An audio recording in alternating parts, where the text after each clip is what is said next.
This is a band that flew under the radar. It's a cult classic. They, I believe, are an underrated band by many, but those that adore them like them more than anything in the world. I can safely say the fans are diehard, and they are definitely into it, and the band that I'm talking about is the Grateful Dead.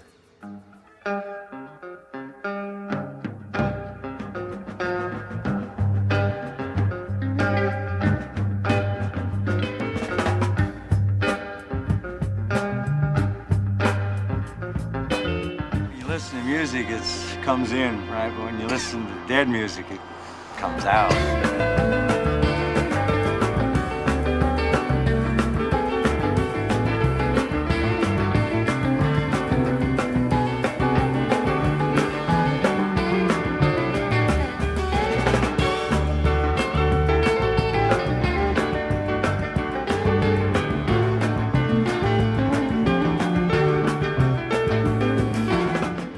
Now, the particular song that I'm going to talk about today is very exciting to me. I believe it is one of the most important moments in rock and roll history.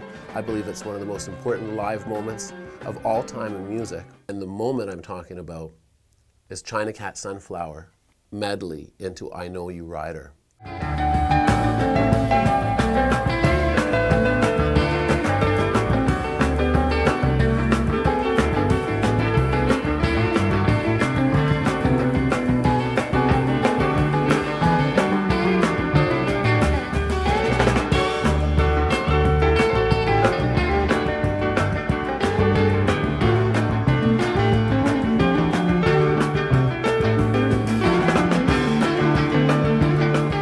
I love the whole album. You need to listen to this album. It's a special masterpiece. It really is a special live album, rated 19th of all time. I think it might be first in terms of rock and roll live albums. Possibly not. Stay tuned for the end of the video. China Cat Sunflower and I Know You Rider.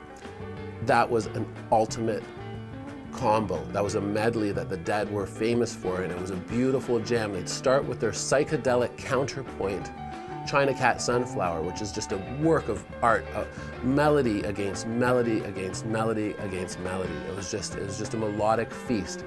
And then jamming into I Know You Rider, which was more of a country sort of blues traditional tune with harmony singing.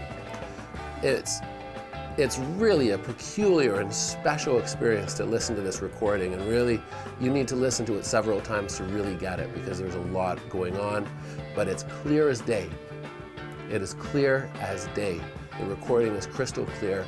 There is no other live recording on planet Earth that sounds like it, and it's a must listen to. Imagine, if you will, on one hand we've got Garcia coming in with this little bass riff on his guitar, right?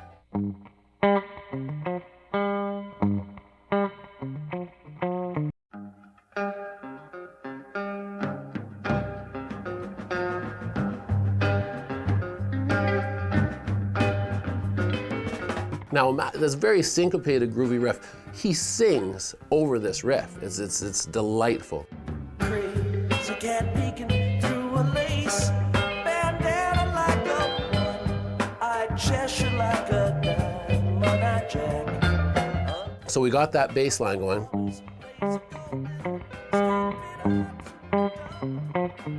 Now, and then we've got Billy Kreutzmann comes in on the drums. Beautiful. The tom-toms are tuned to the song.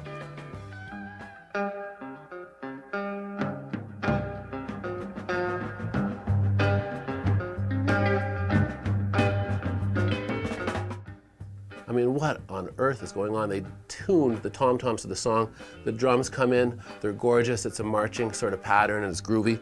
And then, you know, Bobby plays a little bit of sort of like set you up lick, and then this melody hits. All right, and here, I'm gonna try to play it for you. It's a nifty melody, all right?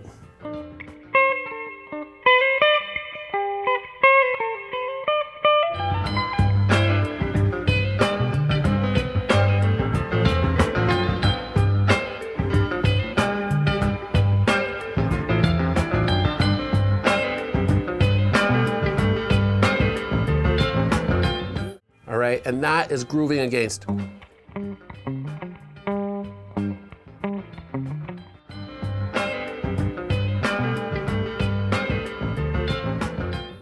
in between, smack dab in between these two glorious parts in China Cat is what I love the most about the song. It's Phil Lesh's bass playing.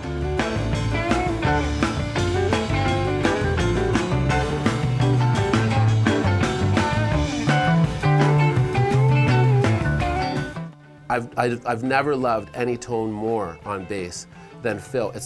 And if you watched last week's video, Martha My Dear, the bass tone is very similar. I would be surprised if it was too different, the rigs that they were using.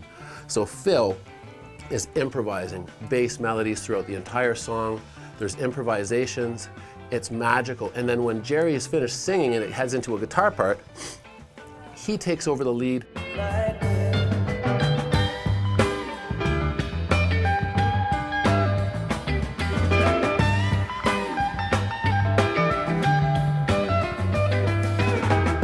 Bobby starts playing rhythm. It's fantastic, and the rhythm and just the melody of China Cat Sunflower and the psychedelic lyrics with the sort of ancient, beautiful, melodic counterpoint is a homage to their psychedelic past. It transitions incredibly into a whole different rhythm of a driving train song. They go into I Know You Rider.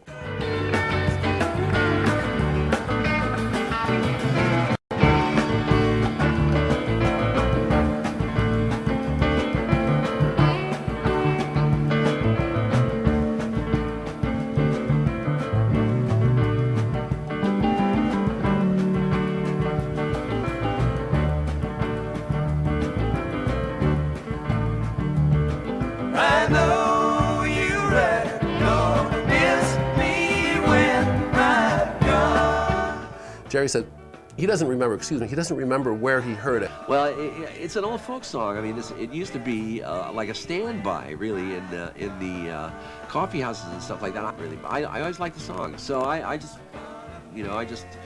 of the ones that I could remember, the arrangements, the versions of it melodically, and as far as this chord structure and so forth, that was the one that I sort of culled from my own memory. I don't remember where I learned it. I don't remember who taught it to me, or why I chose it, except it's just a nice song.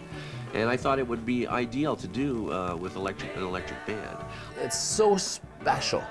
Where it is so special is this seamless transition from China Cat into I Know You Rider. It's this I don't even know how they made it sound so effortless. It just has to happen. It just has to be magical, and it was. And they did it, and the whole album was a treat.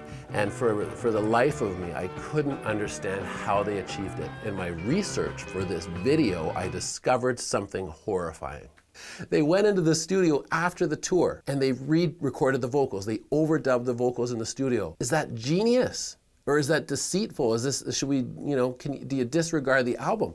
They cut together moments, maybe they nailed the chorus and when they played it in Paris, and then they took the verse from Hamburg, Germany, and spliced it in, and they went into the studio. God knows what they got up to in there. Did they overdub drums? Did they retrack the guitar parts? I was blown away. What they did is they went into a studio in San Francisco after the tour, and they set up the wedges. You have fold-back monitors when you're singing live, where you hear the sound. It's not what the audience is listening to, it's what you as a musician listen to.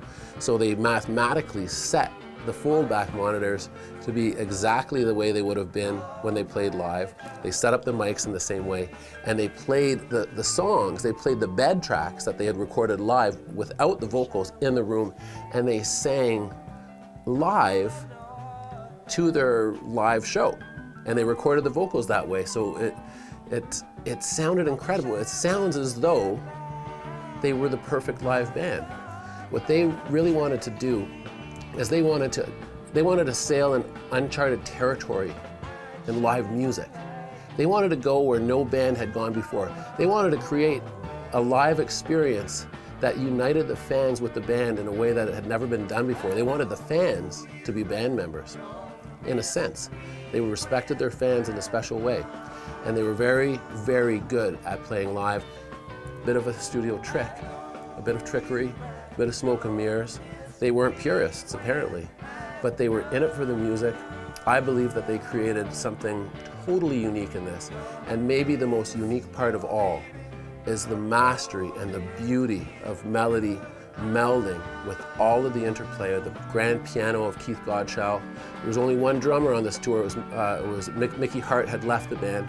Sadly, Ron Pigpen McKernan, who was their dear bandmate, he was slowly dying during this tour. It was the last tour. The last show that they played was the last live music Pigpen ever played, and he died in 1973. Next time you see me, things won't be the same. Next time you see me. And it's very, very heartbreaking. He was the first of many. I hope you loved this video. I hope you love the music. Please listen to it. Let me know what you think. Was this trickery genius, or was it deceitful? Let me know. Thank you so much for watching. If you like this video, hit subscribe, give us some love. Love you lots for watching. Peace out, everybody.